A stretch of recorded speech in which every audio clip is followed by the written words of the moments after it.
Hello दोस्तों, मैं सुनाने जा रही हूँ हकीकत को बयां करती हुई कहानी माई डेविल हस्बैंड सीज़न 2। 5 साल बाद अधीरा की ज़िंदगी में फिर से आया एक नया तूफ़ान। कैसे करेगी अधीरा उस तूफ़ान का सामना? फिर फंस जाएगी उस बुने हुए जाल में जो 5 साल पहले से बिछाया जा रहा था। 25 साल की लड़की सोफे पर बैठी अपनी उधेड़ बुन में लगी हुई थी।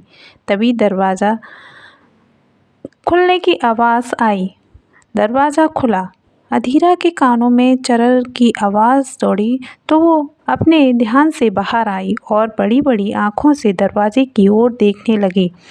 सामने एक व्यक्ति, उम्र कुछ 27-28 साल रही होगी। चेहरे पर गुरूर, चमकीली आँखें, फुर्तीला शरीर, हाथों की मुट्ठियाँ मजबूत थीं, जैसे उसके अंदर कोई ज्वालामुखी फटने वाली हो। अधीरा ने अपनी नज़रें झुकाते हुए कहा, आप यहाँ?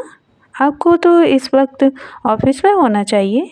अभिमन्यु ने सख्त नज़रों से अधीरा की ओर देखते हुए कहा, ओ कम ऑन आधु, तुम मुझे मत बताया करो कि मुझे क्या करना चाहिए और कहाँ होना चाहिए। प्लीज़ तुम अपने काम से काम रखो, वो तुम्हारे लिए बेहतर होगा। अधीरा आगे कुछ बोलती उससे पहले ही अवीरा ने आवाज़ दी, मॉम आप कहाँ हैं? अवीरा की आवाज़ सुनते ही अपने रुंधे हुए गले को साफ करते हुए सोफे से उठकर खड़ी हुई। आए बेटे। अभिमन्यु ने जल्दी से अपने वॉलेट हाथ में लिया और तेज कदमों के साथ रूम से बाहर निकल गया, जैसे कुछ हुआ ही न हो। अधीरा की 5 साल की बेटी अवीरा अपने नन्हे कदमों से चलकर अधीरा के पैरों में आकर लिपट गई। इस वक्त कमरे का माहौल बेहद शांत था, जैसे तूफान के बाद मौसम में शांति छाई हुई हो। लेकिन अधीरा के दिल में अभी भी भयंकर तूफान छिड़ा हुआ था, जिसे शांत कर पाना उसके बस में नहीं था। अधीरा ने अपनी 5 साल की बेटी अवीरा को गोद में उठाते हुए अपने चेहरे पर हल्की सी मुस्कुराहट के साथ कहा, क्या हुआ सोना, तुम्हें कुछ चाहिए था क्या? अवीरा की मासूमियत भरी आंखें ने साफ बयां कर दिया था कि ज़रूर किसी ने उसके दिल को दुखाया है। अधीरा अपनी बेटी के गाल को सहलाते हुए कहा, तुम्हें कुछ चाहिए अब्बू? अधीरा की आवाज़ सुनते ही अवीरा की बड़ी-बड़ी आँखों से मोटे-मोटे आंसू तैरने लगे। अवीरा एक पल के लिए अधीरा के चेहरे को देखी, लेकिन दूसरे ही पल अपना चेहरा अधीरा के कंधे पर टेक दिया और सिसकते हुए बोली, मॉम डैड इतने बोलते ही नहीं। मासूम सी अवीरा ज़ोर-ज़ोर से सिसकने लगी, जैसे उसके दिल में बहुत कुछ हो, लेकिन उसके शब्द कहीं खो से गए थे। अधीरा ने अवीरा की पीठ को थपथपाते हुए कहा, हमारी अधीरा तो बहादुर है ना, हमारी बहादुर बिटिया है, वो कभी रोती नहीं है। और क्यों रो रही हो अब्बू? चलो हम दोनों नूडल्स बनाते हैं। लेकिन अवीरा के मन में वही डर बैठा हुआ था जो उसने अभिमन्यु को ऐसे विकराल रूप में देखा था। अधीरा अपनी गलती की 100 बार माफ़ी मांग चुकी थी, लेकिन अभिमन्यु पर उसका कोई भी असर नहीं हो रहा था। वो अधीरा को अधम का गुनहगार मानता था। आखिर ये कैसे हो सकता है कि एक माँ अपने बच्चे की जान कैसे खतरे में डाल सकती है? लेकिन अभिमन्यु के दिमाग को कौन समझाए? भयानक काली रात बार बार अभिमन्यु को भयभीत कर देती थी। शायद अभिमन्यु कभी नहीं समझेगा कि आखिर उस रात हुआ क्या था। अभिमन्यु अपने क्लाइंट के साथ मीटिंग में व्यस्त था कि चाय कर भी अधीरा कुछ भी नहीं कर सकती। अधीरा चाय बनाकर उसके स्टडी रूम में लेकर गई। तब उसने धीरे से कांपते हाथों से दरवाज़ा नॉकआउट करते हुए कहा, लेकिन मिस्टर अभिमन्यु प्रताप सिंह चौधरी अपने काम को लेकर बेहद सीरियस थे। उसकी नज़रें सामने रखे लैपटॉप पर टिकी हुई थीं। वहीं अधीरा सबकपाते हुए धीरे से आगे बढ़ी और चुपचाप चाय की ट्रे टेबल पर रख कर जाने लगी। उसी वक्त अभिमन्यु ने सख्त नज़रों से अधीरा की ओर देखकर कहा, क्या हुआ? तुम्हें तो खुश होना चाहिए, जो तुम चाहती हो वही सब हो रहा है। अधीरा ने पलकें झपकाई और गहरी सांस लेते हुए कमरे से बाहर आ गई, क्योंकि वो अच्छी तरह से जानती थी कि अभिमन्यु किस बात के लिए तंज कस रहा है। इस वक्त उसका चुप रहना ही सबसे ज़्यादा बेहतर था। आज पूरे 5 साल हो चुके थे। अभिमन्यु और अधीरा भले ही एक छत के नीचे रहते थे, लेकिन दोनों में किसी की भी तरह के ताल्लुकात नहीं थे। अभिमन्यु का व्यवहार किसी दुश्मन से कम नहीं था।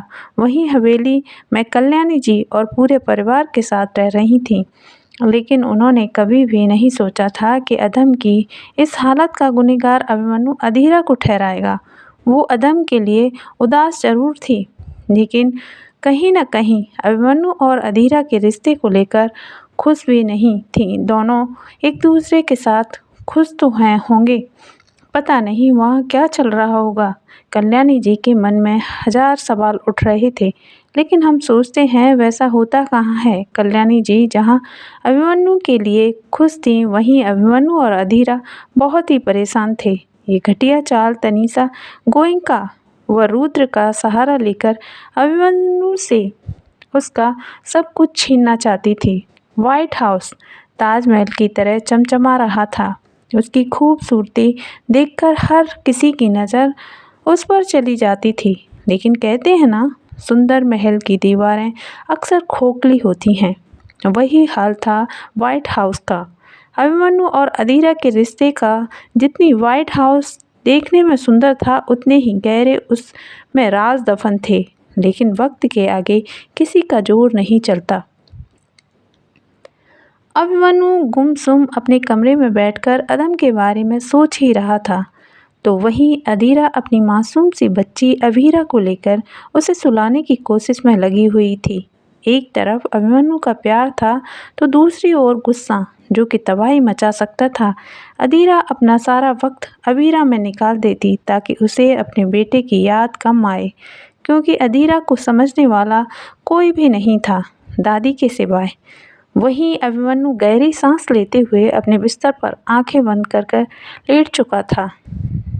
उसकी आंखों में दूर तक नींद नहीं थी। अभिमन्यु उठकर तेज कदमों से बाहर जाकर कॉरिडोर में टहलते हुए कुछ सोच ही रहा था कि उतने में ही सामने से अधीरा अभीरा के पीछे दौड़कर बाहर आई और सामने खड़े अभिमन्यु से टकरा गई। अधीरा के पैर लड़खड़ा गए और वो खुद को रोक न सकी। अभिमन्यु के ऊपर उसका पूरा वजन था। इधर अभिमन्यु अपने बेटे अवध के बारे में सोच रहा था। अभिमन्यु को लगता था आज जो हुआ है अधम के साथ, उसकी जिम्मेदार अधीरा है। हालांकि ऐसा कुछ भी नहीं था, लेकिन कहते हैं वो वहम और गलतफहमियों की कोई दवा नहीं होती। अभिमन्यु अधीरा को जोर से धक्का देते हुए कहा, क्या बचपना है अधीरा? तुमसे खुद संभला नहीं जाता क्या? नहीं जाता तो दूर हटो मेरे से। बच्चों को कैसे संभाल सकती हो? और अधीरा ने खुद को संभालते हुए अपने दोनों हाथों को पीछे की ओर खींचते हुए कहा, सॉरी अभी, वो अभीरा के खेलने की जिद की वजह से मेरा पैर फिसल गया। अभिमन्यु ने हाथ झटकते हुए अधीरा के गालों को भींचते हुए कहा, खबरदार जो ऐसा बचपना फिर से मुझे नजर आया तो टांगें तोड़ दूंगा। तुम्हारी जो चलने की काबिल नहीं रहेंगी, समझी तुम? जोर से धक्का दिया। अधीरा धड़ाम से जमीन पर आकर गिरी। उसकी आंखें फटी रह गईं। सामने खड़ी नन्ही बच्ची अभीरा बस एकटक अभिमन्यु को देखकर कांप रही थी।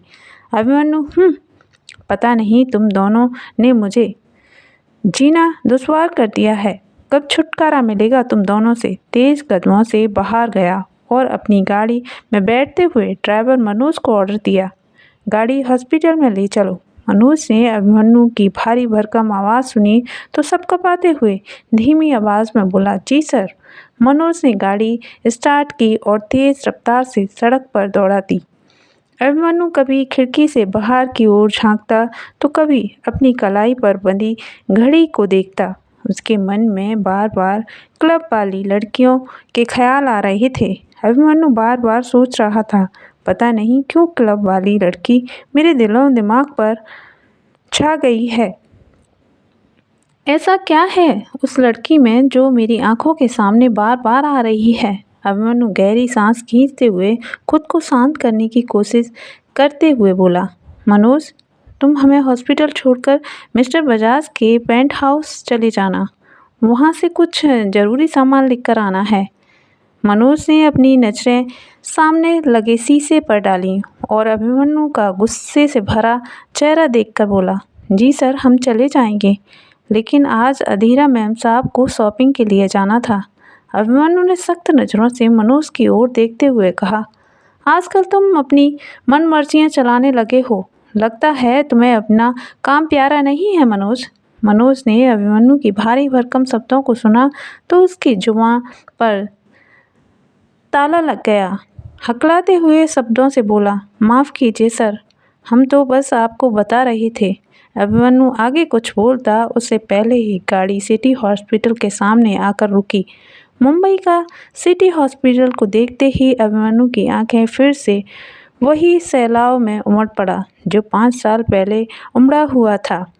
अभिमन्यु ने सख्त नज़रों से अपने चारों ओर देखा और खिड़की खोलते हुए गाड़ी से धरती पर कदम रखा। मनोज ने उसी पल अभि को लगेज उठाया और पीछे पीछे चलने लगा। अभिमन्यु ने काउंटर पर नज़र दौड़ाई और मनोज को ऑर्डर दिया, जाओ काउंटर पर पहुँचो, कुछ देर में आते हैं। मनोज ने सबकपाते हुए अपनी गर्दन हाँ में हिलाई और तेज कदमों से काउंटर की तरफ बढ़ गया। वहीं अभिमन्यु रूम नंबर 102 का दरवाज़ा नॉकआउट किया। जैसे ही दरवाज़ा नॉकआउट हुआ, अंदर से एक नर्स ने दरवाज़ा खोलने ते हुए बोला, जी सर। अभिमन्यु को सिर झुकाकर अभिवादन करते हुए कहा, गुड आफ्टरनून सर। अभिमन्यु ने अपना सिर हिलाते हुए कहा, आफ्टरनून मिस काजल। और अधम की तबीयत कैसी है? काजल ने मासूम से चेहरे के साथ गहरी सांस ली और जवाब दिया, क्या बताएं, अधम की बॉडी कोई रेस्पॉन्स नहीं कर रही है सर। बस उसकी आंखों की पुतलियां के इशारे से हमें अंदाज़ा लगाना पड़ता है। अभिमन्यु ने सख्त नज़रों से काजल की ओर देखते हुए कहा, डॉक्टर पवित्रा ने तो कहा था कि अधम बहुत जल्दी ही अपने होश में आ जाएगा। अभिमन्यु फिर से एक बार हताश होकर अधम के पास पड़ी कुर्सी पर बैठ गया। उसने अधम की ओर देखा और बालों को सहलाते हुए कहा, उठ जाओ ना बेटा, कब तक अपने डैड को इस तरह परेशान करोगे? अपने डैडी से बहुत कुछ कहना है ना आपको? फिर क्यों अधम? इतना बोलते ही अभिमन्यु ने चुप्पी साध ली और अभिमन्यु की आंखों में आंसू बहने लगे, जैसे कुछ हुआ ही नहीं था और जैसे बहुत कुछ हो चुका था। अभिमन्यु कुर्सी से उठकर कमरे में इधर उधर टहलते हुए बोला, मिस काजल, याद रखिए, हमारे सिवा इस रूम में और कोई भी नहीं आना चाहिए। काजल ने सबकपाते हुए स्वर में कहा, जी सर, हम इस बात का विशेष ध्यान रखेंगे। इतने सालों से ध्यान रख रहे हैं, अब कैसे भूल सकते हैं? अभिमन्यु ने दरवाज़ा खोला और दहलीज में बाहर कदम रखा। तभी पीछे से किसी के गिरने की आवाज़ आई। काजल पीछे मुड़कर देखी तो उसके सामने सौम्या खड़ी हुई थी, जो कि काजल को चुप रहने के लिए बोली। वो जानती थी कि अभिमन्यु कमरे से बाहर कदम रख चुका है। एक पल को काजल ने गुस्से में आकर कहा, आप यहाँ क्या कर रही हो सौम्या? आपको इस तरह रूम में नहीं आना चाहिए। क्या अभिमन्यु सौम्या को अधम के रूम में देख लेगा? जानने के लिए सुनते रहिए अगले पार्ट में। ये पार्ट कैसा लगा लाइक कीजिए, कमेंट कीजिए, चैनल को सब्सक्राइब कीजिए। धन्यवाद।